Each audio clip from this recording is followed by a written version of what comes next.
Good morning. My name is Aisha Chugtai, and I'm the chair of the Budget Committee. I'm going to call to order our adjourned committee meeting for Tuesday, September 10th, 2024. Before we begin the meeting, I want to offer a friendly reminder to all members, staff, and the public that these meetings are broadcast live to enable greater public participation. These broadcasts include live, real-time captioning as a further method to increase the accessibility of our proceedings to the community. Therefore, all speakers need to be mindful of the rate of their speech so that our captioners can fully capture and transcribe all comments for the broadcast. We ask all speakers to moderate the speed and clarity of their comments. At this time, I'll ask the clerk to call the roll so we can verify the presence of a quorum. Councilmember Payne. Present. Wansley. Present. Rainville. Present. Vita. Present. Ellison is absent. Osman is absent. Cashman. Present. Jenkins is absent. Chavez. Present. Chowdhury is absent. Palmisano is absent. Vice Chair Koski. Present. Chair Chugtai. Present. There are 8 members present. Let the record reflect that we have a quorum. I'll also remind colleagues that we are going to be using speaker management today, so please make sure you sign in so you can be recognized. Colleagues, today we are going to continue our work in digging through Mayor Fry's recommended 2025-2026 city budget. We have 3 departmental presentations scheduled today, which includes the Finance and Property Services, Human Resources, and Assessing departments. We will start with the Finance and Property Services presentation, and I will now invite Dushani Dai, our Chief Financial Officer, to begin the Finance and Property Services departmental presentation. Welcome, CFO Dai. Good morning, Chair Chuck Dai, the Budget Committee members. My name is Dushani Dai. I'm the Chief Finance Officer, and I'll be presenting the Mayor's 2025 and 2026 budget for Finance and Property Services Department. I am a bit under the weather today, but I did not want to miss my budget presentation, so here I am. Hope you can hear me just fine.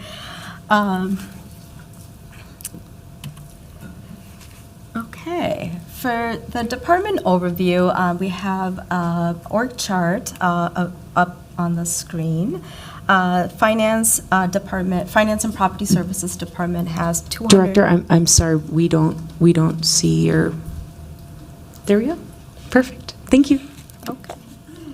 Now you see it. The org chart shows the 10 divisions of Finance and Property Services. There are currently 291 positions budgeted in the Mayor's recommended budget. And the breakdown of FTEs shown in the org chart.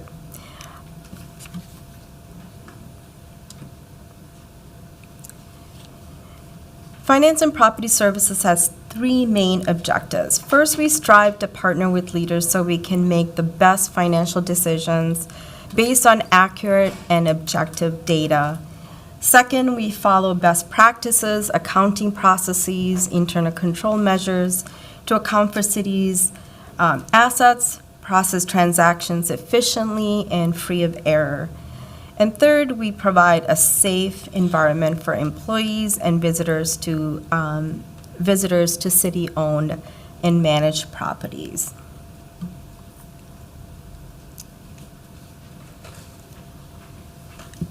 In terms of achievements and risks for the department, recently we've talked a lot about the city's credit ratings.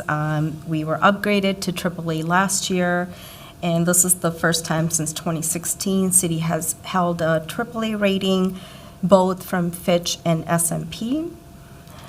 The Finance Department, in collaboration with IT and HR, will be participating in the Enterprise Resource Planning Project, which is the system that we're currently using, Comet, that is going to be replaced once the ERP project is complete. And you'll hear more about this project during the Technology Improvement Plan presentation as we go through the presentations later this month. And the Controller Division implemented new requirements by the Government Accounting Standards Board and completed the year-end audit with minimal findings.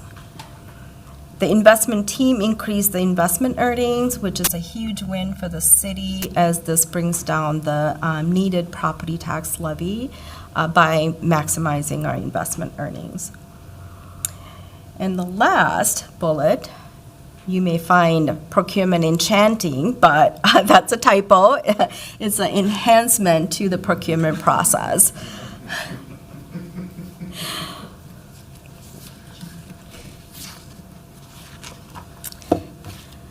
As far as risks, property services continue to see increase in material and construction costs due to inflation. And as projects get delayed, project costs also increase. And I would also like to add that we continue to compete with other municipalities and other government agencies for talent. We've lost key leaders from finance and property services to other agencies in the recent months. In a positive note, I've also been able to attract key talent from other organizations into the city, and 2 leaders will be starting in the next couple of weeks. So sometimes you have to poach from other organizations as well. And lessons learned, we continue to adapt our technologies and our practices based on what the industry best practices are. And the budget team is one example. They've used the transparency tool to highlight some of the important work the finance and property services team is doing through the transparency portal. Procurement also uses the dashboard to show vendor spending based on small business spending.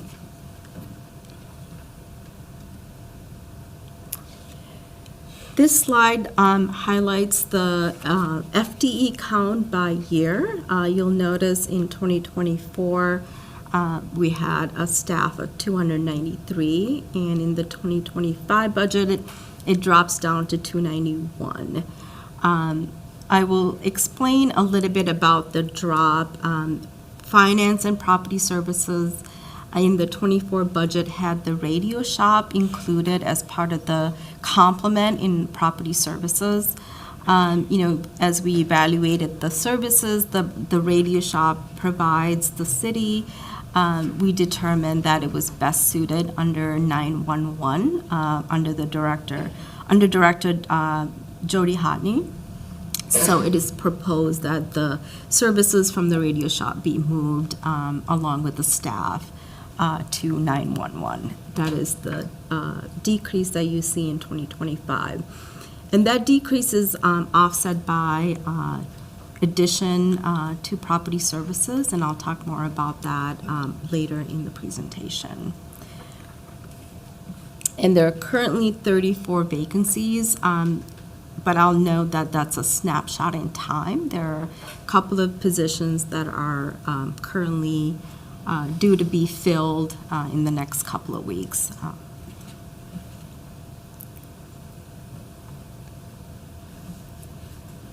I'll move on to the program updates. First, I'll start with the Banking, Investment, and Debt Division. This team is led by Director Alan Hoppy. The division includes staff of 7, and they manage the banking relationships with minimizing costs to the city. They also have $1 billion in investments and the city's $1 billion debt in their portfolio, and they manage that on a daily basis. This division also coordinates the work with the BET, Bond Council, and the financial advisor to ensure that the success of our bond sales. I'll note that, we keep talking about the AAA bond rating, but it is very important for the city, and I'll give credit to the bond team for maintaining that. We just finished a call with Fitch yesterday, and another one today with S&P this morning. We'll have our new ratings in the next couple of weeks ahead of the bond sale that's scheduled to, we plan to go to the market end of the month.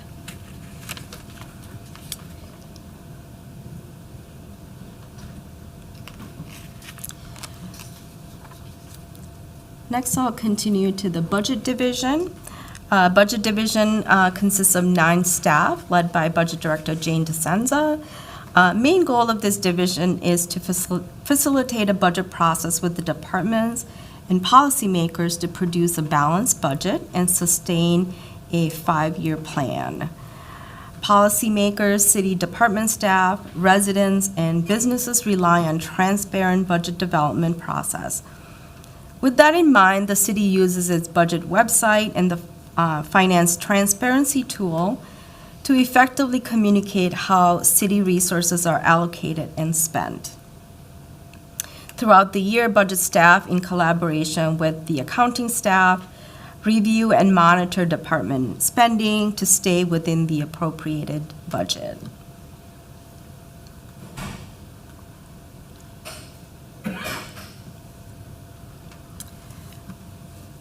Next is the Controller Division.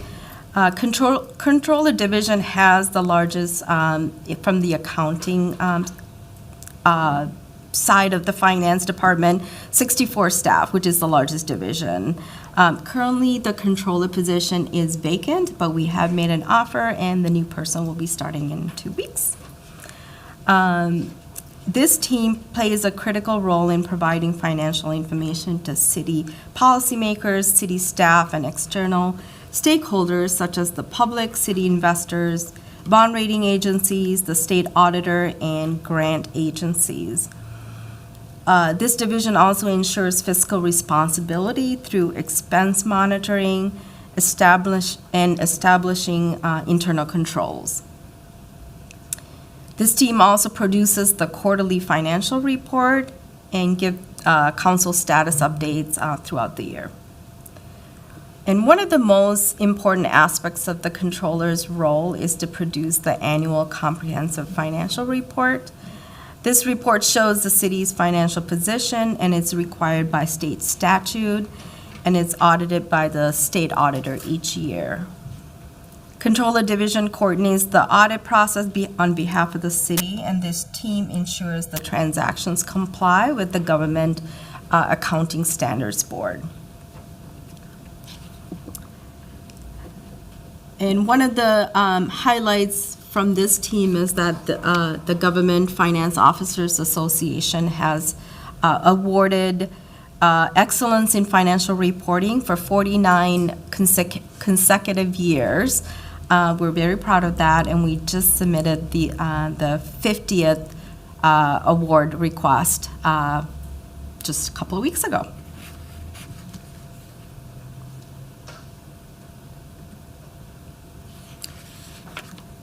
Next division is Development Finance, led by Angie Skildum. This division manages and analyzes This division provides management, analysis, planning, and administrative services to community planning and economic development. The Neighborhood and Community Relations Department, myself, and elected officials in support of city's economic development and housing activities. This team has filed 86 annual reports to the state auditor on individual TIF districts. They service over 2,800 city loans in home improvement and home buyer programs. They have also administered $11 million in neighborhood program contracts, including 700 payment requests totaling $8 million. The team also provides grant management for CPED projects of $47 million. This huge volume of work is completed by 10 staff.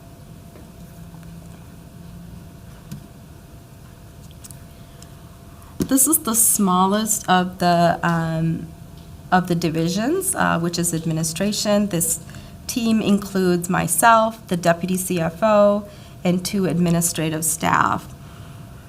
The role of the CFO is to ensure that the financial health of the city is maintained. To accomplish this, the deputy and myself engage with management team to update financial policies and make recommendations with policymakers. There's often interagency collaboration and coordination that is required to keep the financial transactions accurate. As a CFO, I also provide information to the investor community and rating agencies on the financial status of the city to build confidence ahead of bond sales. As I mentioned earlier, the city will be going to the market soon, and we will receive our new ratings in the next couple of weeks. Some of the work that we have done internally within the FPS workforce is to recruit top talent into our department. It's very competitive, especially in the finance and accounting field, and I've partnered with HR to promote job postings widely into professional networks and actively recruit for open positions. And I've also been part of the public sector finance professional groups, especially with the University of Minnesota, to encourage public sector finance as a profession for young people that are entering workforce. And we've been fortunate enough to get few interns from those programs, and most recently, a visiting scholar from the U of M, Enos Mustafa, joined the budget team.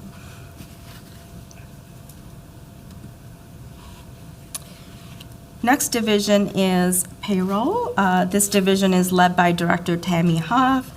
And this division is instrumental in administering the payroll for over 4,200 city employees and update city labor agreements, civil service rules, and city ordinance requirements when they're needed for payroll processing. Team of 16 staff ensure that city is compliant with federal, state, and local payroll laws and issues over $426 million in wages per year. This division, as of September, has processed over 99,000 paychecks. During a recent audit, it was determined that all tax filings were accurate and filed on time. Payroll division continues to partner with IT and HR to upgrade the city's system. You'll obviously hear more about the ERP system implementation as the budget presentations continue.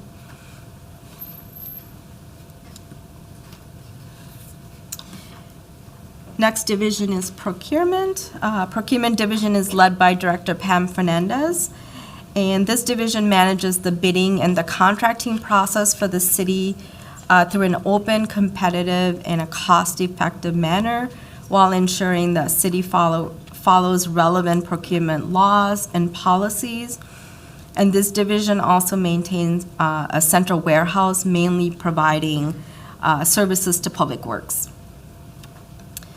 Some of the metrics for this division include partnering with the city attorney's office, streamlining the procurement process last year, and they continue to look for opportunities to further refine the process and make it easier for staff to procure goods and services.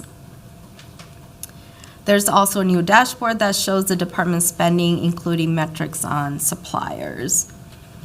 I should note that the procurement division also manages the accounts payable function for the city. They have processed over 100,000 payments transactions just in 2023. This division also now conducts ongoing training for staff, and staff that manage the contracts, so they can stay up to date and current on all of the changes that happen in the procurement space. And this division is staffed by 43 employees.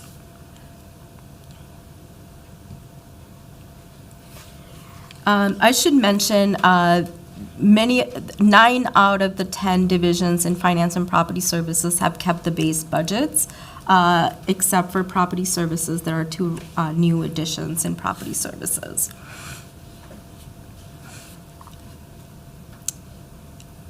Property Services Division is the largest of the 10 divisions in Finance and Property Services, and this division is led by Director Barbara O'Brien. And this division provides comprehensive land, facility, security, and furnishing needs for city-owned and leased facilities. These services include preventative, routine maintenance, construction, tenant improvements, as well as security and life safety needs. Just some metrics: the city manages 61. Property Services manages 61 properties, negotiate over 50 leases annually,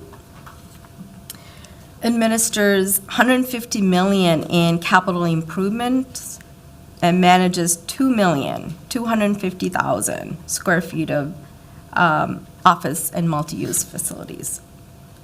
This division also has a goal to reduce greenhouse gas emissions from city operations by at least 1.5% annually, and they've beat this goal by reducing emissions by 4.1%.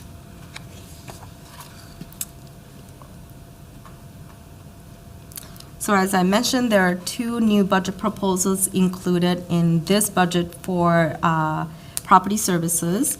The first one is for a mobile security team. This is an existing mobile security team funded through ARPA. There are 4 staff as part of this request. Typically, we would fund property services requests through the internal service fund, but due to the one-time nature of the funding from ARPA to the internal service fund, there was not enough time to add that to the allocation model. So the 2025 request will be part of the general fund, and then it will be added to the internal service fund starting in 2026. The dollars requested are $367,000 in 2025 and $381,000 in 2026.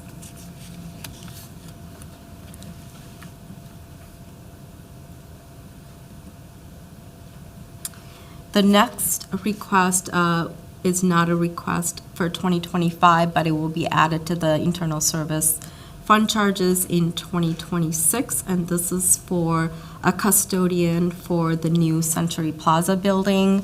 The first precinct will be moving into that space, and there's 22,000 square feet of space that needs to be cleaned and maintained. This addition will add 2 custodians to that new facility.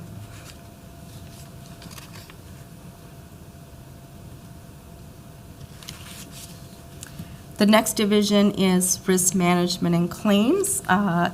This division director is currently vacant and the new director will be starting on Monday. He's relocating from California, so there was a delay in the start date, but we're excited to have him on board, and I will send a communication once he starts on Monday. Risk Management and Claims Division has a staff of 9.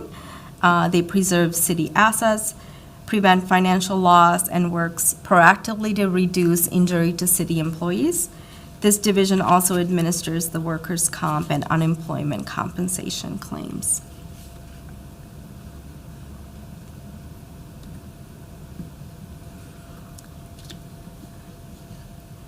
Finally, utility billing. This division is led by Director Ali Saleh Mohammed. This billing function is mandated by city ordinance and has a team of 37. This work is carried out in collaboration between Finance and Public Works Department to provide great customer service to residents and businesses. Utility billing division processes over 5,000 bills daily. So if a customer calls, there's also a opportunity for the customers to participate in a brief survey at the end, and they have received 95% satisfaction rating. So we like to highlight that as a data point for this division. Some of the metrics are still in development for some of the divisions, so you'll notice that data is not available. The department has partnered with PMI to develop new metrics for some of the divisions, and 2024 will be the baseline year going forward for some of the data.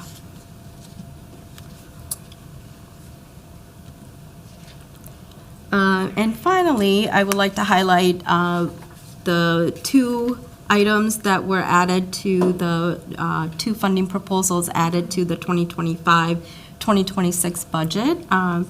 So the first one I mentioned earlier, mobile security team. The first year is funded with the general fund for $367, and then 2026 will be added to 2026 costs will be added to the internal service fund. And the first precinct custodial staffing, 1 FTE will be added to the 2026 internal service fund for property services for a cost of $109,000.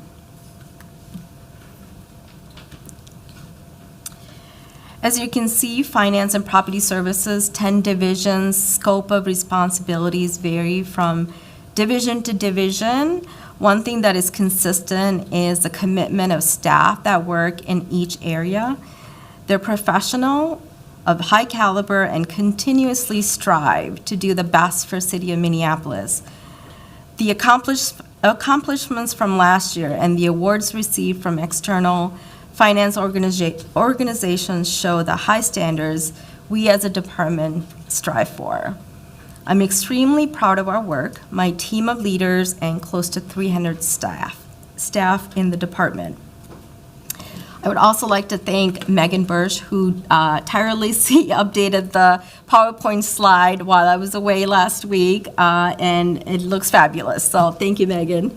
Madam Chair, that concludes my 2025-2026 presentation. I will stand for questions. Thank you, Director. Thank you, CFO Dye, for that presentation and for coming in to present your department's budget, especially while you are under the weather. It means a lot to all of us here to better understand your recommended 2025-2026 city budget or department budget.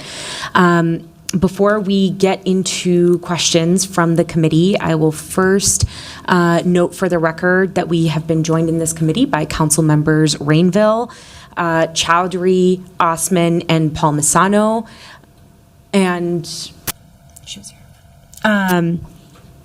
With that, we have a few colleagues that would like to be recognized to ask some questions, starting with Vice Chair Koski.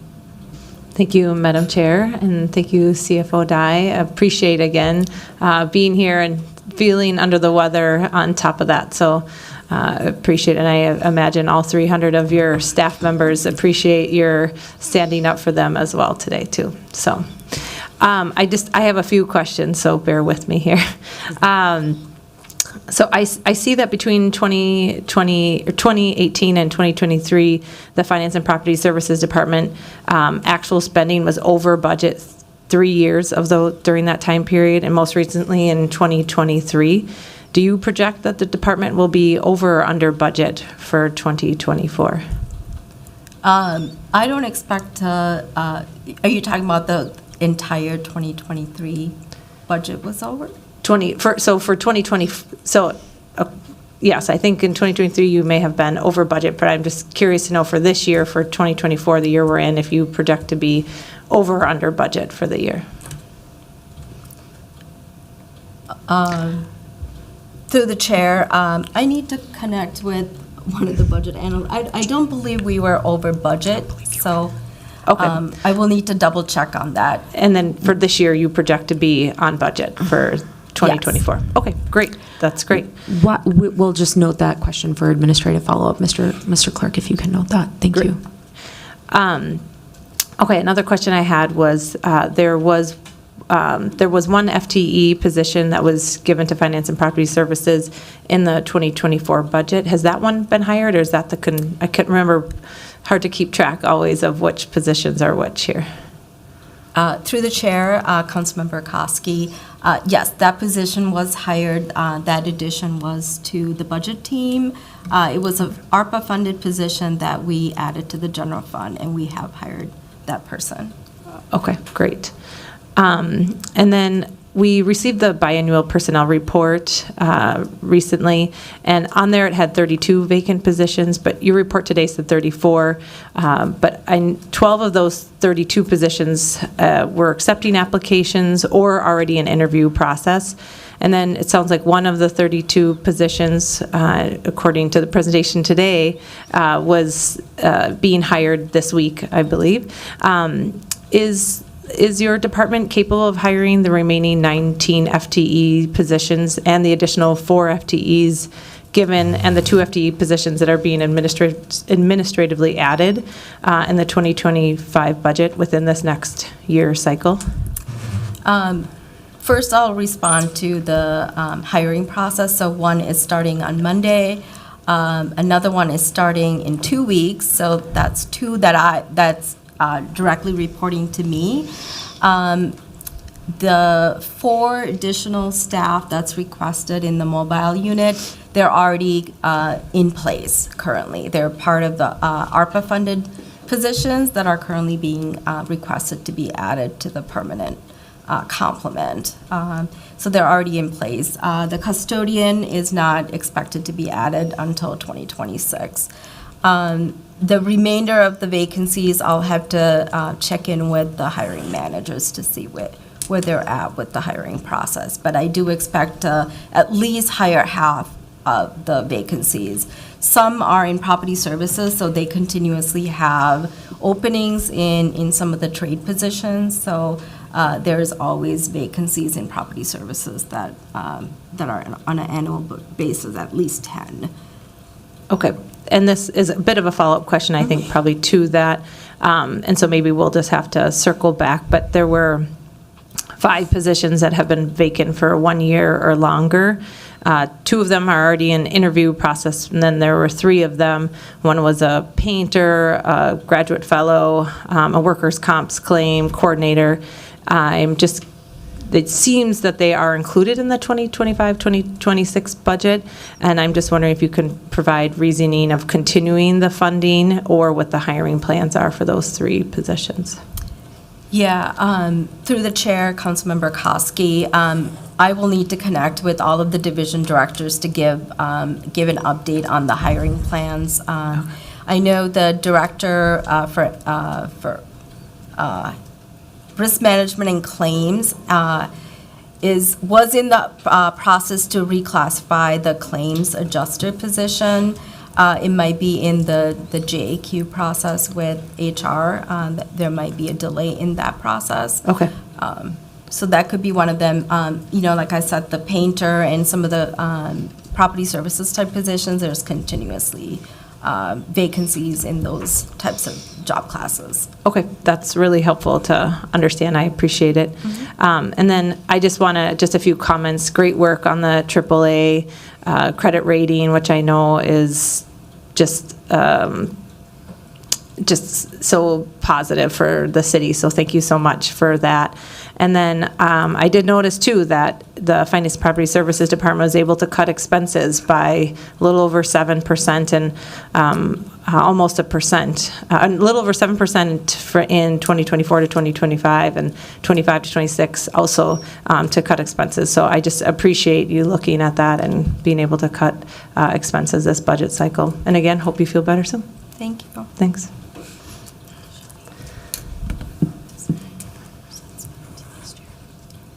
And then while do you want to respond to one of the questions that was asked earlier? Go ahead. Chair Chuktai, Councilmember Koski, Budget Director just showed me the year-end projected quarterly report. We had 95% spend on the Finance and Property Services budget, so we were not over budget in 2023. Okay, I'll go back and look and see, maybe I just was a different year, but mostly important was to understand where you were projecting for this year, so thank you so much. Wonderful. And Mr. Clerk, if we can note for administrative follow-up, just the question on hiring plans for existing vacancies within the department, that would be wonderful. Thank you. Next, I will recognize Council President Payne. Thanks, Vice President Chugtai. I was just wanted to say thank you again, congratulations, and the AAA bond rating is such a big deal. It has such a profound impact on every single aspect of what we do in city government, and the fact that we got a AAA rating is, I don't know, I can't say more enough about how big a deal that is, and just wanted to jump in and recognize that. Through the chair, Council President Payne, I really appreciate that. It's not just finance and property services a recognition. It's your leadership as well, because they do evaluate management, and management includes finance and property services management as well as city leadership. So thank you for all your support. Wonderful. Thank you. And then I've put myself in queue last just to ask a couple of questions. If colleagues have any additional ones, feel free to jump in before we welcome our HR director. Actually, I see Councilmember Palmisano seeking to be recognized. And thank you. I know that Director Dye mentioned we'll hear more about this later, but the new ERP system, I'm really looking forward to see how to hearing more about it, but also seeing the efficiencies it will offer us. You know, it's more, to me, it's more of an HR tool, but I saw it in the finance and property services part of the presentation, and it makes me realize how much it could improve internal service delivery all around. So thank you. Another piece mentioned on your slide that does deserve some kudos is the utility billing office.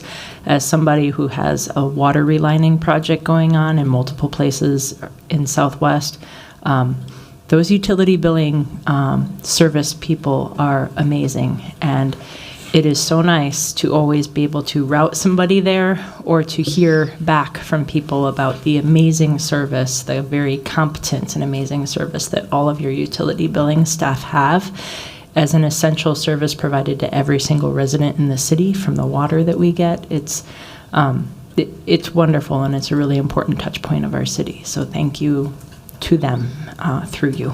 Thanks. thank you. Councilmember, did you want to add anything to that? Through the chair, Councilmember Palmisano, I will pass on the kudos to the team. They will appreciate it. Wonderful. Thank you. And then finally, I see Councilmember Rainville. Thank you. Thank you for coming today. It's not easy to go to work when you're under the weather, but I never would have guessed that. You did a great presentation, and you're so thorough. All your staff is great. Thank you for your service to the city. Thank you. Wonderful. Thank you, Councilmember.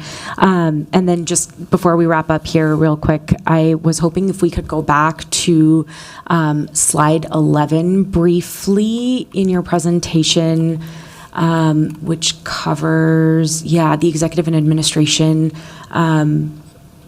budget. Is there a typo here, or was there such a significant drop going from $10.6 million down to 1.4? Chair Chukdai, that drop is actually part ARPA. So it's the North Commons Public Safety Aid. Plus also right. ARPA. No? Okay. Public Safety Aid, unplanned public safety aid that was plugged into the finance budget temporarily, and now it's reappropriated to buy down the levy. So that's why there's a drop. That's right. Thank you. Thank you for reminding me of that. Thank you. That makes sense. And, I wonder, there was we received a presentation just a couple of weeks ago, or on September 3rd, the biennial personnel report from the Human Resources Department. You spoke in slide 5, I believe, on the existing vacancies within the department. really exciting news that you're filling a couple of those positions that are reporting directly to you. That's a really big deal. I know our comptroller left after a number of years of service to the city, and that's an important part of you being able to run your department. So congratulations on that. But I wonder, I would imagine you won't have an answer readily available right now, so very happy to have this noted for administrative follow-up as well, but would love if you could speak to the existing vacancies within the department and how you've been able to use those vacancy savings from those positions this year. Chair Chugtai, I don't plan to spend the vacancy savings. So, it just falls to the bottom line if there is any excess savings from Finance and Property Services budget. Wonderful. Okay, that sounds good. I don't think that we'll need follow-up on that in that case. Excellent. I think that's everything from us. Thank you for coming to present your budget today, and we are ready to welcome our next presenter. So our next presentation is from the Human Resources Department, for which we will invite Director Nikki Odom, our Chief Human Resources Officer, to begin and present her 2025 and 2026 recommended budget.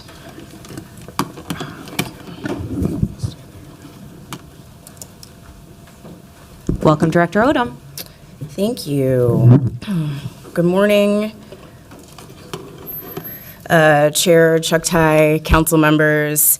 My name is Nikki Odom. I'm the Chief Human Resources Officer for the City of Minneapolis, and I am here to present the Mayor's recommended Human Resources budget. The Human Resources Department is made up of 7 divisions providing specialized HR services. This includes 5 centers of excellence in investigations, labor relations, learning and development, talent acquisition, and total compensation. The Business Partner Solution Division provide personalized strategic and general HR support to city departments. And finally, our HR Operations Division ensures compliance for many internal services, including administration of HR policies and management of records. We'll get back to the red box later in the presentation. The Human Resources Department has 3 main priorities.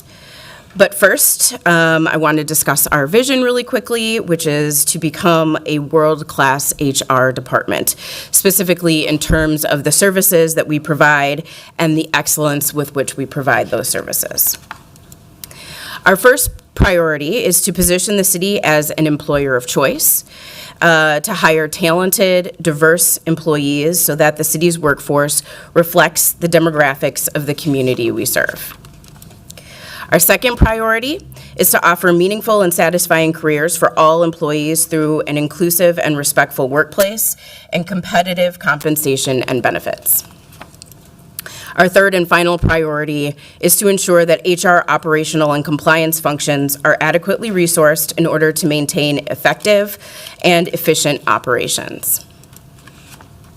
We have moved HR operations to the model, this URIC model, which, when optimized, minimize bureaucratic internal processes while directing more of our efforts to high-value tasks that help the city achieve its strategic goals. The last pieces of the puzzle, employee and manager self-service and HR shared services center, will be implemented along with the new human capital management system, which is a part of the ERP project.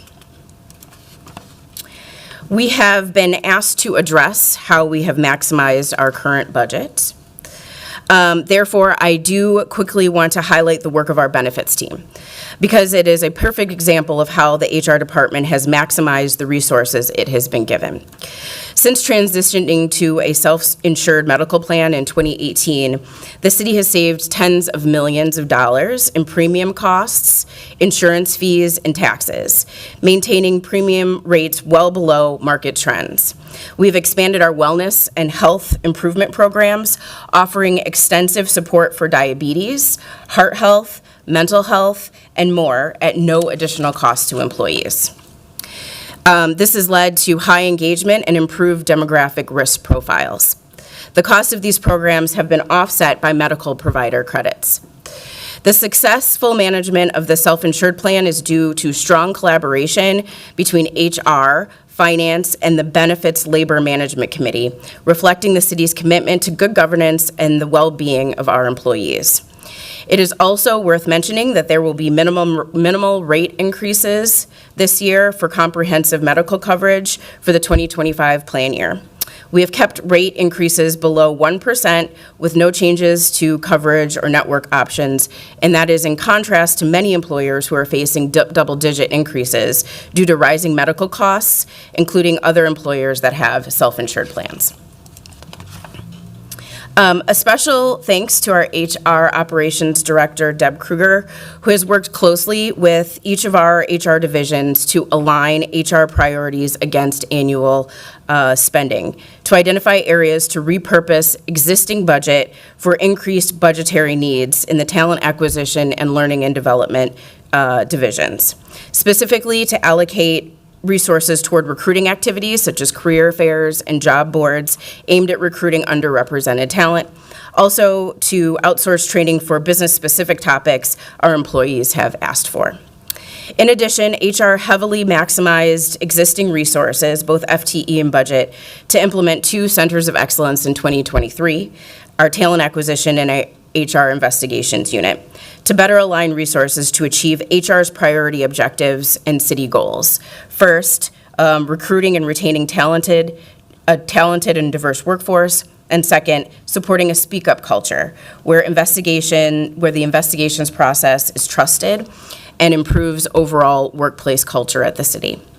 Although ARPA funds are no longer available after this year, we did maximize the ARPA funds that we were afforded. We paid out retention incentives to employees. We funded the recruitment campaign for hard-to-fill public safety positions, as well as the first round of media buys for that recruitment campaign. We hired 2 staff members, and we expanded mental health visits for all employees. That is an incredibly popular benefit that will stick around in the years to come. HR has proven that it is able to achieve phenomenal success through focused initiatives and adequate resources. We have also learned that additional resources work. When I started, the turnover rate in HR was 42%. The additional resources we received last year contributed to that number going down to 21% in 2023. Then the additional FTEs we received at the end of 2023 has now given us a turnover rate of 12% in 2024. The industry standard is 10%. I want to take a moment to say a sincere thank you to the HR division directors and the HR staff for their incredible work over this past year. In terms of structural and operational HR risks, our current system is outdated, and this antiquated infrastructure significantly hinders our ability to keep pace with the escalating demands of our growing workforce. As workforce trends continue to evolve, our ability to remain flexible and pivot effectively has become increasingly challenging. We've made notable progress in recruitment, but without the necessary systems and resources in place, we risk losing the momentum we've worked so hard to build.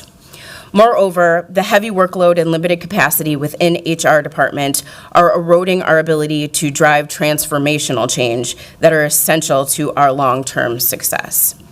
Addressing these risks is not just about fixing the present issues, but about positioning the city as an employer to thrive in the future. Currently, our department has 3 vacancies, 2 HR business partners. Both positions have been vacant less than 2 months, and interviews will be taking place in the next 2 weeks. The third vacancy is a communications director. This is a new position for 2024. The classification for that position was just recently established, and that position will be posted in the next week or so. You will see that the new divisions reflected in orange in the 2025 and 2026 budget plan. And I will talk about this slide as I move through each division. Moving to the divisional updates. Good governance requires good data, which is why we must invest in our HR system infrastructure. The replacement of our human capital management system will be an important project for this team and HR's ability to gather and interpret data. Some of the headlines for our HR operations team is that we hired a data analyst this year, and that we have seen an increase of 200% in public data requests. Finally, the HR investigative unit was separated from the HR operations and became its own center of excellence, which accounts for the decrease in funding from 2024 to 2025 and 2026. Good governance also requires reliable and timely investigations that people can trust. This is why we created a separate independent investigations unit and expanded the kinds of investigations that this group handles. We created a centralized case management system and established certification and learning standards for investigative staff. You will notice a decrease in funding from 2024 to 2025 and 2026 for our Business Partner Solutions division. This is due to the creation of the Talent Acquisition division. This is the first step, I believe, in tackling our employee retention and organizational culture issues. By creating 2 additional centers of excellence for our HR business partners can focus on strategic HR work, such as succession planning, career pathways, and manager training and development. BPS has provided ongoing support to our employee resource groups and has added an additional ERG focused on employees who are immigrants and refugees. If we want to be an employer of choice, we have to rethink how we recruit and onboard, thus the creation of our Talent Acquisition division.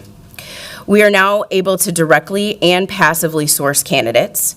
We have begun strengthening our relationships with schools and professional organizations in the community.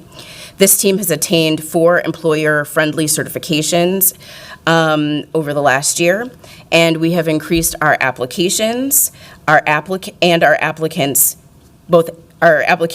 and hires of individuals in underrepresented groups, and decreased our time to fill vacancies. In order to keep our workforce competitive, we need to create a culture of continuous learning and development.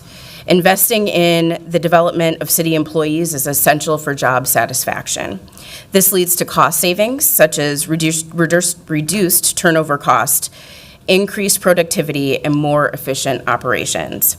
There was also a decrease in the learning and development budget due to one-time funding of Metamorphosis, an anti-racism leadership development program in which 115 staff leaders participated in this year. L&D, our Learning and Development Group, is currently developing a racial repair program and a mandatory management essentials training program for all city managers. The Labor Relations team plays an indispensable role in addressing labor market demands, fostering employee satisfaction, and ensuring efficient public services. I will circle back to LR shortly, but LR successfully negotiated 9 labor agreements last year and is on track to negotiate another 9 this year, including completing the Police Federation contract, which required public bargaining the first time in the city's history. The decrease is due to public safety aid that was allocated in the 2024 budget.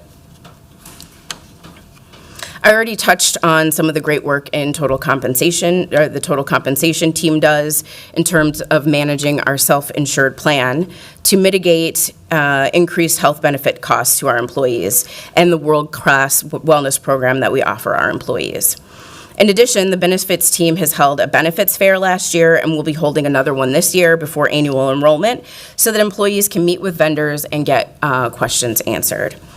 Our benefits team also organized and managed the city's Wellness Week that took place this past June. We expanded mental health benefits, including on-site services designated to support BIPOC employees, and those services are free to all employees. Again, good governance requires good data. We need accurate classification and compensation data, which includes accurate market survey data. We have seen a 60% increase in the requests for classification studies. As a result, the mayor's recommended budget requests $50,000 in one-time vendor support to meet the increased needs and demands of reclassification and market studies to ensure that our compensation is competitive for both unionized and non-union employees. Every time a new position is created, or there is a promotion or a collective bargaining agreement is negotiated, the city calls on the compensation team to ensure competitive pay. Our comp team is present at the bargaining table for most, if not all, of our now 24 bargaining unit negotiations. Their work is essential in getting the city accurate data to get to the bargaining table. And as previously mentioned, their workload has increased 60%, and the demand for accurate data is insatiable. To ensure that the city is getting to the bargaining table quickly with accurate data, we need to be able to delegate some of the work to our vendors, especially vendors who understand the complexity of the city's compensation system. As you are aware, the landscape for labor relations in our city has become increasingly complex. With 92% of our workforce in a bargaining unit, we have seen a significant rise in the number of labor contracts, grievances, and negotiations that require our attention. This growing complexity has resulted in an increased workload for our labor relations team, which is why we are also requesting your support in allocating budget for hiring an additional full-time employee to our labor relations team, specifically to add a principal labor relations representative. Over the last few years, labor relations has experienced a substantial increase in their workload. With more increasingly complex negotiations and a higher volume of employee-related issues requiring formal resolution, our current team is stretched thin. This situation is putting our team at the risk of burnout, and more importantly, it could lead to inefficiencies and delays in addressing critical labor matters. The complexity of the cases we handle has evolved, requiring more time and expertise to manage them effectively. Our existing team is doing everything they can, but without additional support, we risk compromising the quality of their work, which could have serious repercussions for both our employees and the city as a whole. Adding an additional full-time employee to our team will significantly enhance our efficiency and our responsiveness, reducing backlogs and ensuring that labor issues are resolved in a timely manner. This not only benefits our employees, but also reduces the potential costs associated with prolonged disputes or legal challenges. Our labor relations team has worked tirelessly to try to negotiate new contracts before the existing ones expire. Falling behind, which has happened in the past, leads to large back pay awards, averaging approximately $2 million for our larger bargaining units. Furthermore, with capacity, our team can adopt a more proactive approach to labor relations. This proactive stance will benefit not only employees, but the entire organization by fostering a more positive workplace culture. From a governance perspective, this request aligns with our commitment to accountability, transparency, and responsiveness. Adequate staffing ensures labor relations are managed fairly, consistently, and transparently. This, in turn, upholds our city's commitment to ethical governance and helps maintain public trust. It's an investment in the stability of our productivity of our workforce, which ultimately benefits the entire community. I understand that budget decisions require careful consideration, so I want to assure you that this request is a sound financial decision. The long-term savings that would result from reduced legal disputes, higher employee satisfaction, and improved labor relations far outweigh the immediate cost of hiring one additional FTE. This is not just an expenditure, it's a strategic investment in the future of our city. Here is a quick summary of the mayoral budget requests for the HR department for the 2025-2026 budgeting cycle. Finally, I would like to end by thanking you and acknowledging the critical role you play in maintaining a productive, efficient, and harmonious workplace for our city. Your ongoing support has been instrumental in helping the human resources department reduce turnover, increase efficiencies, and become more strategic in how we serve city employees. Thank you for your time and consideration. Thank you for your presentation, Director Odom. Colleagues, do we have any questions for the director related to the Human Resources 2025-2026 recommended budget? First, I'll recognize Council President Payne. Thank you, Madam Vice President. Yeah, I would like to dig in a little bit on the HR investigation, slide 17. First, I just want to understand I see we're going from 2 to 4 FTEs, but I was curious if there's any contract support there. That's one question. And then I think a question that would probably require follow-up, because I don't anticipate you would know this off the top of your head, but I think it would be helpful for us to understand kind of just at aggregate level, we don't need details and specifics, but at an aggregate level, how many complaints are coming in, what's the outcome of those complaints, whether, there's any final determination, any discipline, those kinds of statistics. Because one thing that I feel like, we have this very clear mission around recruitment, and there's a lot of program dollars dedicated to that, and we're getting some results in terms of uptick in applications across probably a number of departments. Obviously, there's always the one big department that everybody talks about, recruitment.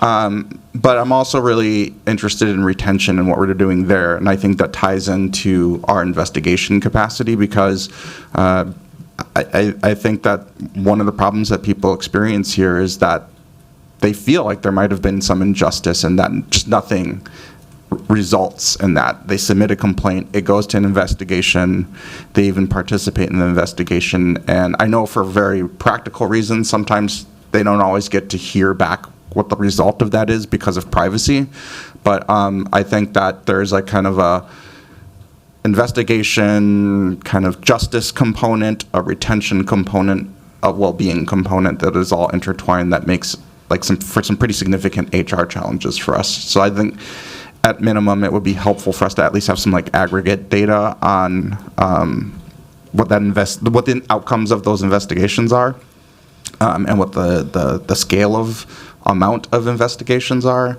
and then just curious around just well-being and retention efforts and how that's reflected in this budget. Madam Chair, council members, council president. So I think your first question was about contracts. We are using contracts in the investigative unit. We have ongoing contracts with 3 law firms, and we try and do as much as we can in-house, obviously. And so that is why we built out a whole team, and they have pretty strict requirements in terms of their required date certifications and required to do ongoing learning.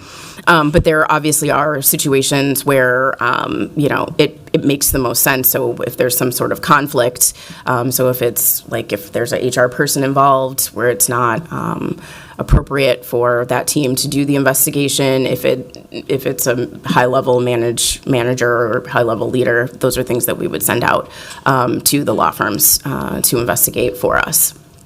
In terms of, I think I reported out earlier this spring when I reported to AEO, just kind of like a general, giving general information on HR. We did give some statistics with regard to our investigations, and we can certainly update those and get those to you, get the entire council. We are seeing an increase in the number of complaints that we are getting. I think it was like a 38% increase is what I remember, but I will confirm that number for you. We see that as a good thing, that people are trusting the process, that we are working towards getting towards a speak up culture.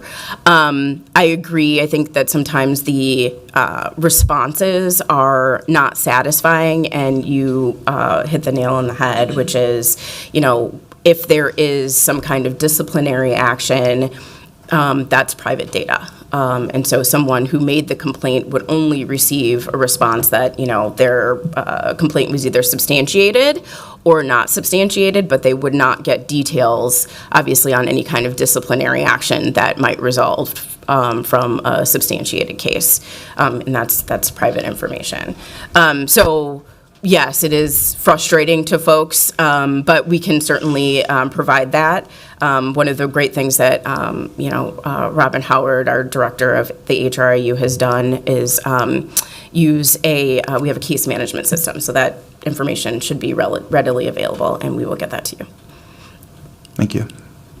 Wonderful. Thank you, Director. And then, Mr. Clerk, if we can note the administrative follow-up on aggregate data as it relates to investigations, and the total number that are received. Council President, would you like to clarify just what information you're specifically looking for? And then the clerks will get that information to you, Director. Total number of complaints, total number that where those investigations have been closed, and then the number that they're substantiated and the number that are not substantiated. Okay. Wonderful, thank you. We've got a few other colleagues that are looking to be recognized to either ask questions or offer some comments. And then, Director, for your awareness, we've got about 3 more, and then we'll see if others jump in queue. So next, I'll recognize Vice Chair Koski. Thank you, Madam Vice President. Thank you so much, Director Odom, for being here and for the update on the HR team, and especially some of the highlights through some difficult years and many barriers, I would say, to the team. So it was great to see some of those highlights. I just have a couple questions. I believe the industry average for salary and wages increases is about 1% to 5%, but I see that the HR department has 7.46% salary and wage increase from 24 to 25, and I was just curious what was the factors that was driving this. Chair Koski, council members, it was a market study that was really driving that. In addition to the increased workload, it wasn't matching up right with the compensation that we were providing, and so we did some market study and went ahead of council last year, and that was approved for this group. And I think you can really see it in the results in our turnover numbers decreasing dramatically over the last year and a half. Okay, so that was a direct correlation to the work that we did last year. Yes. Okay, great.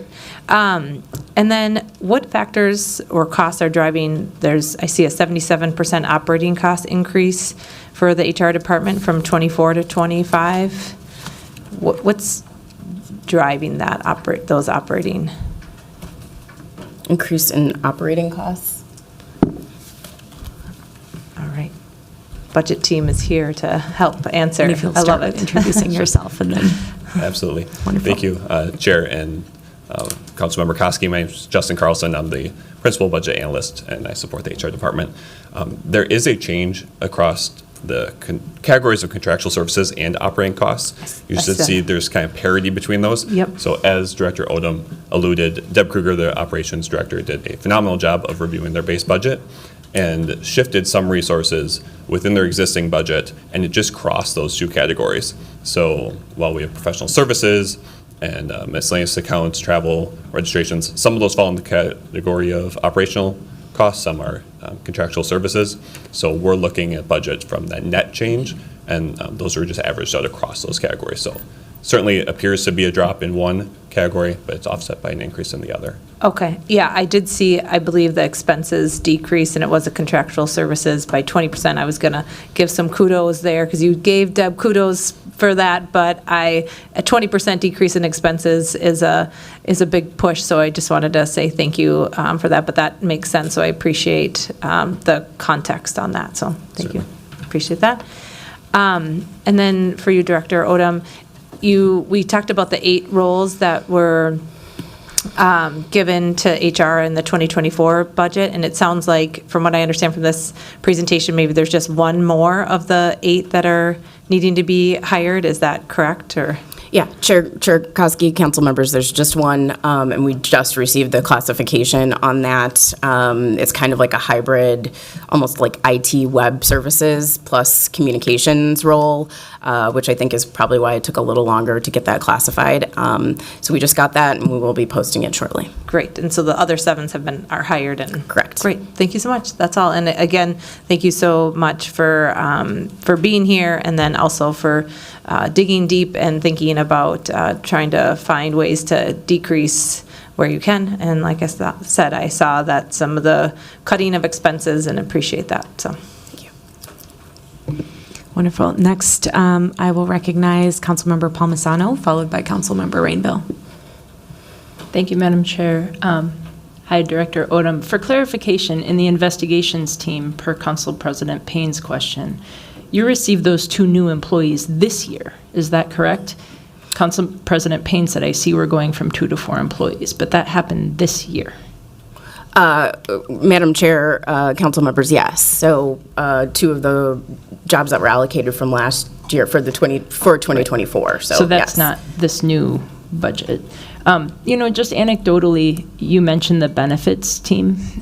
Twice in the past year, we've had survivors of a recently passed employee contact me for help in getting a hold of someone to talk about death benefits. And it's really unfortunate they didn't know how to reach somebody on their own, but this benefits team responded immediately and provided really good service to those surviving people of our employees. So they were very helpful through some challenging times for these family members and their employees. So I just wanted to acknowledge that.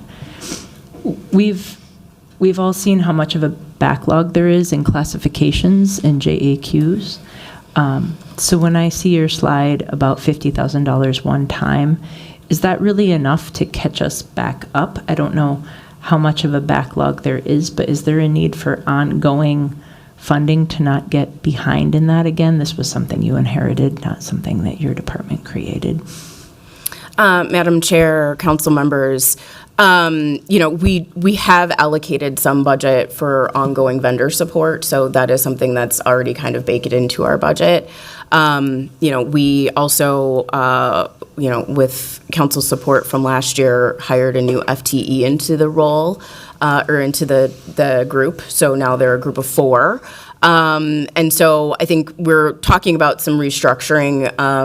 We'll see if that's enough to cover things, but the hope is that, with the team they were new last year, and so they're just increasing their capacity. So the hope is that we can do a lot of it in-house, and that just some additional support when needed, which we know we will need. And then we do have budget allocated also to continuing other support. So it's not the only amount that we're using for vendor support for classification studies. That's helpful. Thank you. My last question is a little bit more open-ended. I see Rika Stenerson in the audience, and I've worked with her for years on this endeavor. How do you anticipate being able to use new systems in the future? How will it help your department, and what is going on there? Madam Chair, council members, it's going to be indispensable. I mean, like I said, the request for data is nothing but increasing every year. And it's important that we're basing, obviously, our decisions and our strategic planning on real numbers.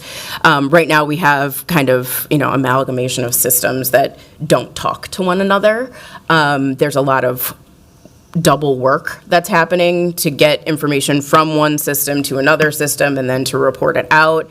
And so, we're really excited about the ERP system, especially the human capital management piece, so that, the systems that we are looking at will give us real-time data.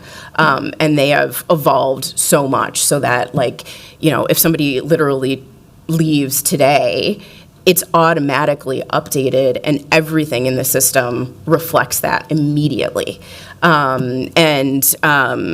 some of the capacity and some of the things that it is able to, the new systems that we were looking at are able to do, just cuts down a lot of extra work. And so that we should be able to provide reports and information and data a lot more quickly, even just on our phones. And so it will be a culture change in that managers will have a lot more access to information, and so will employees. They won't necessarily have to come through HR to get that information.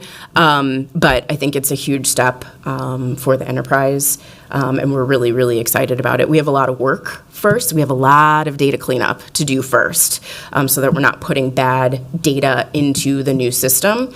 But I think it will literally revolutionize, I know, HR and how we work every day. Thank you. You know, I know this it's come back to us in recommendations from audits from a long time ago. It's a big capital investment that has been put off for, frankly, far too long. Thank you to everybody in your department for being able to finally lift this one off the ground. It seems like you're almost there, and then the implementation. So thank you. Thanks. Wonderful. And before we move to Council Member Rainville, because the ERP has come up a couple of times in discussion today, I wanted to note that we will be receiving a presentation on the city's technology improvement plan and the investment in enterprise resource planning this Friday, September 13th at 10 a.m. So with that, Council Member Rainville. Thank you, Madam Chair. Ms. Odom, thank you so much for the great presentation and all the hard work that you and your staff are doing. You can really see the difference in our HR department since you've started, so thank you. And I'm particularly impressed by the wellness programs. I get the mailings. I'm one of your staff, and what am I, an employee? Is that what I am? But I get them, and they're coming, and they're great programs. And thank you so much, too, for the decrease in time that the jobs are filled. We have, all of us here on the dais have a lot of angst over how long the positions are staying unfulfilled.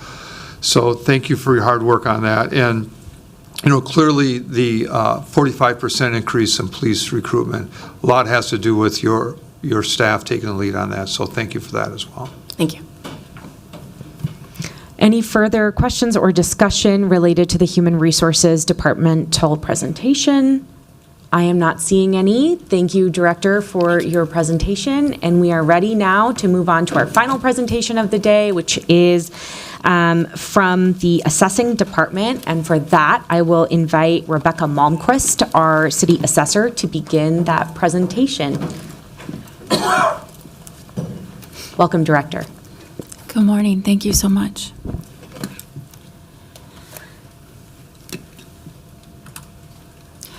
So again, good morning. I am Rebecca Malmquist. I have the honor and privilege of serving as the City of Minneapolis City Assessor. Just celebrated my 10-year anniversary here at the city, and I'm very proud of that. Well, it was in July, but it feels like it was just a few days ago. But just honored to be part of this amazing organization. I'm also under the weather, so maybe there's something in the water. But I very specifically requested today, due to other commitments I have this fall, and that was granted, and my deputy is also under the weather and at home. So here we are. This is our current org chart of our very talented and dedicated professional team. We are very small, especially in comparison to other jurisdictions, but we are quite mighty indeed. I was just at an industry event over in the East Coast last week, and I was talking to some colleagues about our per parcel per appraiser count and how high it is, and they couldn't believe our appraisers are able to handle the workload that they're able to as far as parcel count, and so that just goes to the talented and dedicated team that we have.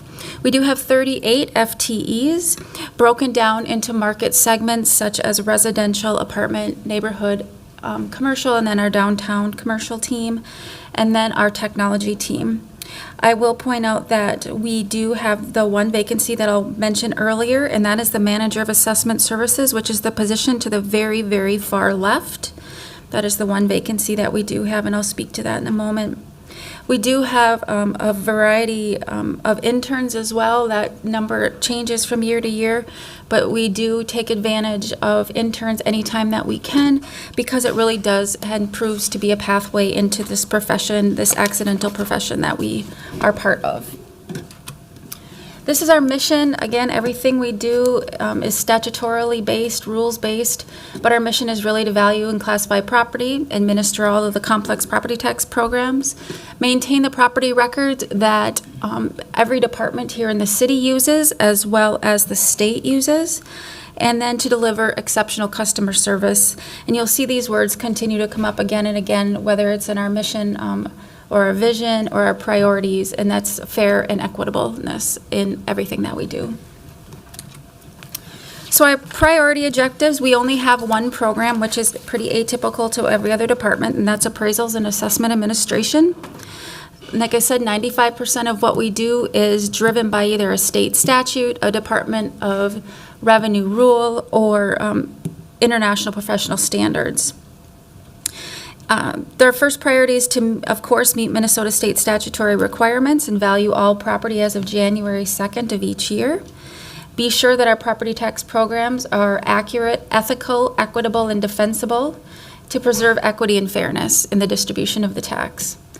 And then, of course, to educate our property owners, taxpayers, and decision makers, because we know that the Minnesota property tax system is one of the most complex in the country, and it is our role to make sure that we take every opportunity that we can to educate all of those that are impacted.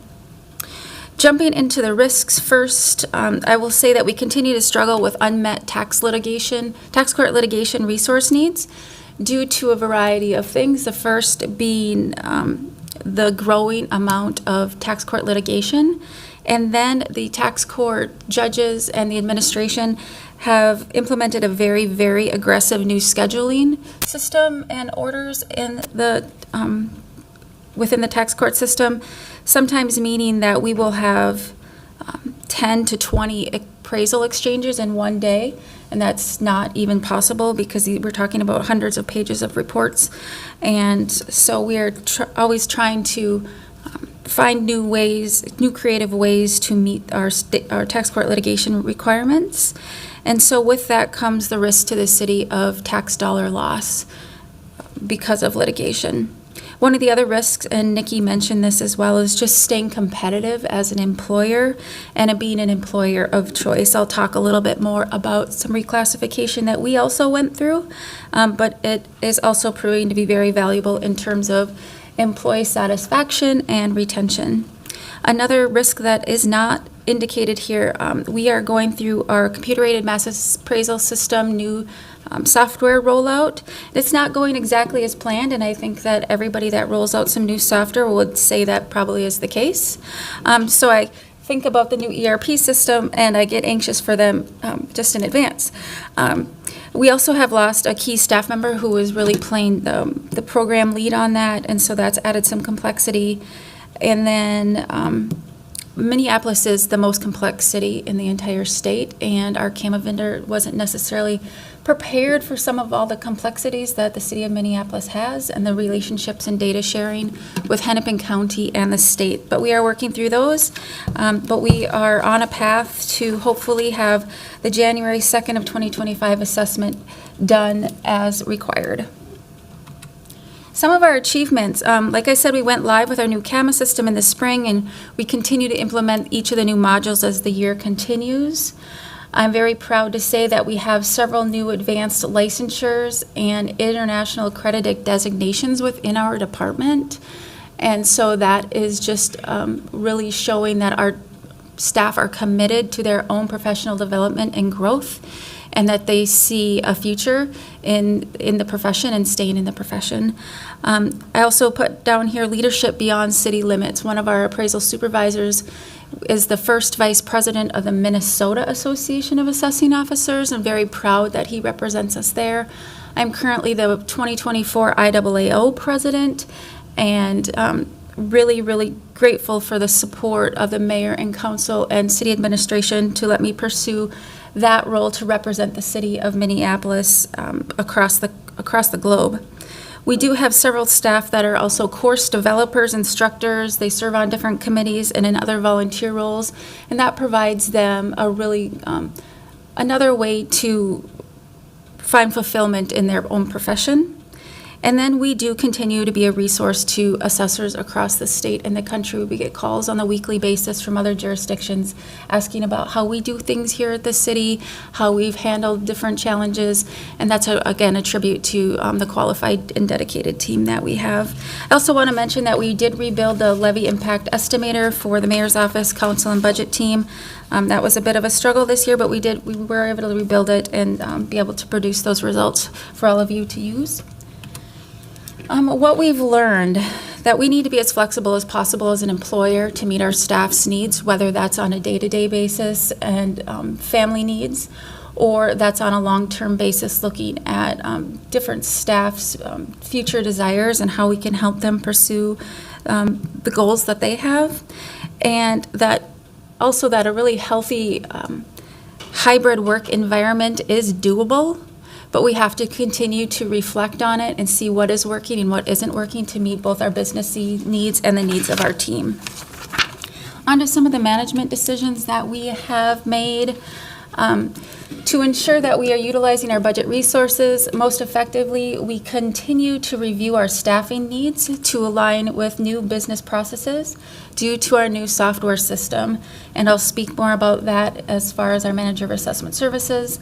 And then we are also still pursuing the Memorandum of Understanding and Joint Powers Agreement with Hennepin County to really establish very clear roles and responsibilities between the county, Hennepin County, and the city of Minneapolis.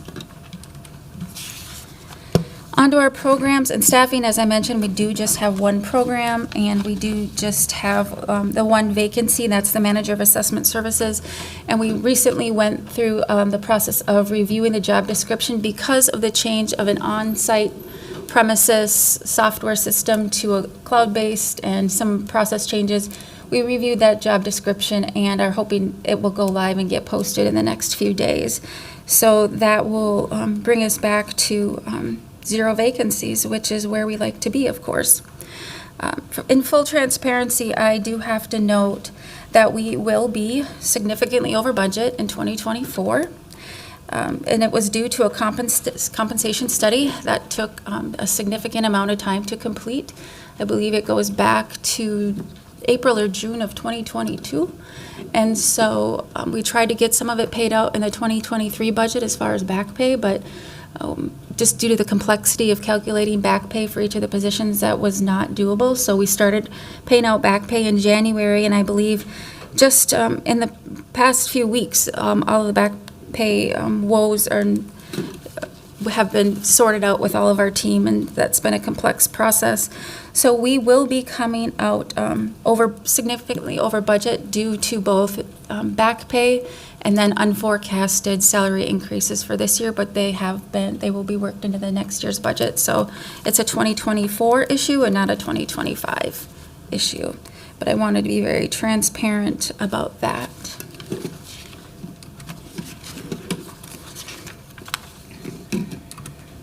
Okay, so we did not have any budget proposals included in the 2025 budget. And so here you can see that the mayor's recommended budget for 2025 is $7,233,687. And a lot of that, again, is due to salary increases, which is a very good thing. And I believe our staff would agree with that. I did just want to recap a couple of highlights from the 2024 assessment that we provided you this spring. And that's just a reminder as we go into this budget season that because due to decreases in market values across certain property type sectors, you'll see shifts in the property tax burden from commercial to residential. And I know that you've all been fully educated on that, but just another reminder that we will diligently working on the 2025 assessment to see what will happen there and what that will mean for the next budget cycle. Our appeals, interestingly enough, were down this year, but that is because some of the residential values were down, so we saw some decreases in those appeals, but our tax court appeals do continue to increase. and are very time-consuming. So in closing, again, a huge thank you to the budget team, specifically Megan. Again, she is our analyst and just is extraordinary and extremely patient with me, so thank you, Megan. But again, a huge thanks to our leadership team and our entire staff here within the assessing department. Very, very proud of all of them and grateful for everything that they do and how they show up every day to best serve the public. A couple of weeks ago, we were at our international conference where I was presiding as president, and I presented our department with a presidential citation for their support and dedication to the city of Minneapolis and the profession in general, and I'll be presenting that to them later this week in a department meeting, so I'm very excited about that. So in closing, that concludes my presentation for this morning. Thank you very much for your time. Thank you, Director, for presenting your 2025-2026 recommended budget to the council and to this committee. I will see if colleagues have any question. I see 3 people in queue so far, and I'll keep you updated. So just as you know what to expect. With that, first I will recognize Councilmember Rainville for a question or comment. Thank you. And thank you so much, Ms. Malmquist, for coming today. It was a very thorough report. And I did have a personal experience with one of your assessors, and I approached him when he's outside my house. I thought, who's this guy looking around? But he was clearly marked and had his ID. And I did not tell him what my job was. I just asked him some questions. And he was very polite and very thorough, and it was quite a pleasant experience. So that tells me that all your staff is happy and you're doing a great job. I do have a question about the tax court appeals. So you say they continue to increase. Is that primarily the downtown office buildings that bring you into tax court? Chair Tugday and Councilmember Rainville, yes, that is true. We are working on putting together some statistical data for all of you, just so you have an idea where those appeals are coming from and what it is that we're looking at, and so the budget team can help predict risk as well with our increased litigation. So that is something that we are working to compile for you so that you have more specifics on that. Great, thank you. And just lastly, congratulations on being president of the International Association of Assessing Officers. And I don't know if you're aware or not, but when someone from the city takes positions like that, they're expected to bring that convention into Minneapolis. So I'll be keeping an eye on the convention upcoming to make sure that you have that ability to book that in here. Chair Tugday and Councilmember Rainville, interestingly enough, we hosted the conference in 2018 when I first joined the IAAO Board of Directors. And so it'll be a while before it comes back to Minneapolis. But we did do our part a few years ago. Well, you know, City Assessor, that's the wrong answer. So could you get to work on that, please? Yes, sir. Okay, thank you. That's the right answer. Thank you for bringing the conference to Minneapolis in 2018. Your work is deeply appreciated. Thank you so much. Next, I'll recognize Vice Chair Koski. Thank you, Madam Vice President, and thank you, Director Malmquist, for being here today, and even when you're a little under the weather as well, so appreciate that. I noted earlier that I believe that the industry standard for average salary and wage increase is about 1 to 5%, and I see, and you talked a little bit about this, but so I'm digging a little bit deeper into it, but I see that the 2024 to 2025 wage and salary increase was about 16%. So is that directly related to the 2022 market analysis that was done, or can you, or is that due to it being part in 2024 and then ongoing into 25? If you could just dig into that a little bit more. Yes, Chair Tugday and Vice Chair Koski, that is correct. It is due to the compensation study that was done. So they received increases in nearly the entire department, I will say. The great majority of the department received increases due to the compensation study in 2024. And they received back pay, almost 2 years' worth, in addition to that. And so then forecasting forward, that's what the 2025 increase is. And if Megan, if I'm wrong, if you will help correct me. Okay, did I answer your question? Yep, that's great. That just helps me understand that that compensation study is what drove this 16% increase. Yes, ma'am. So, okay, thank you so much. Appreciate it. Thank you, Vice Chair Koski, I put myself in queue just to follow up on the equity or the compensation study and the impact from that. Did I hear correctly as you were answering Vice Chair Koski's question that the time span for back pay is 2 years?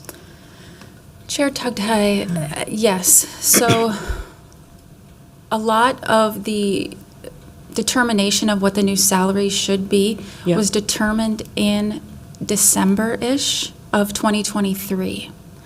And so then back pay had to start getting calculated going back to either it was April or June of 2022. So we had to pay the back pay for those positions that started a compensation study going back that far.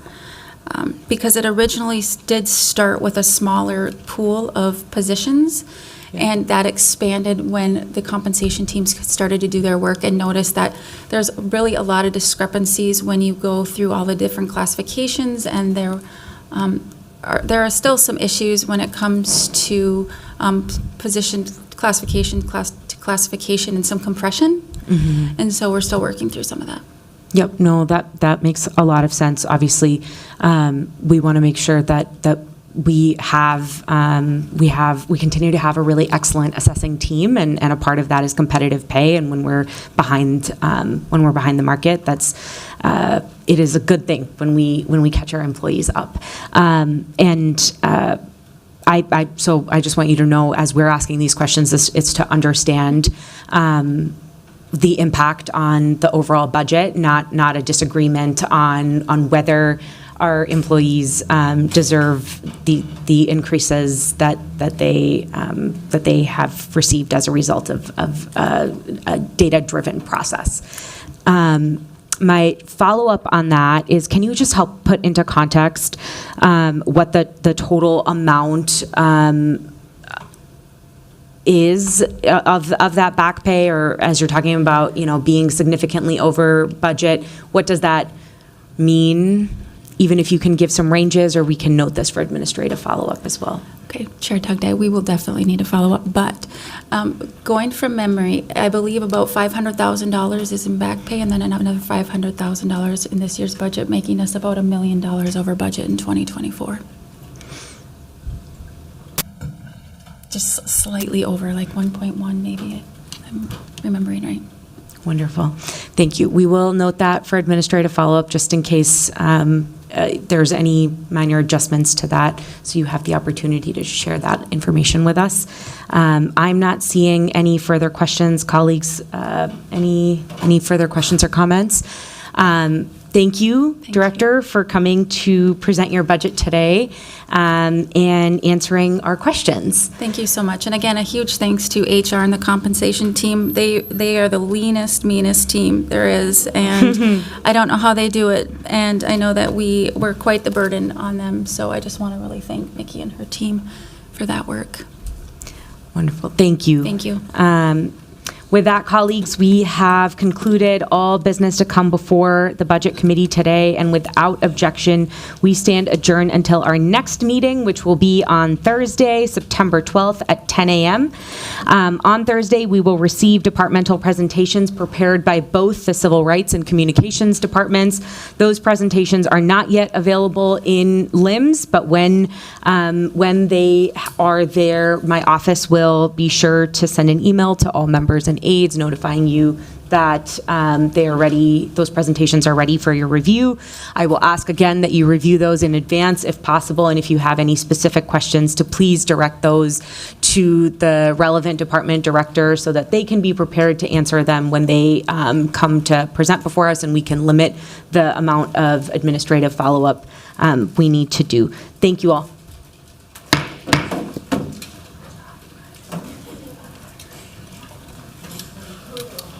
Thank you.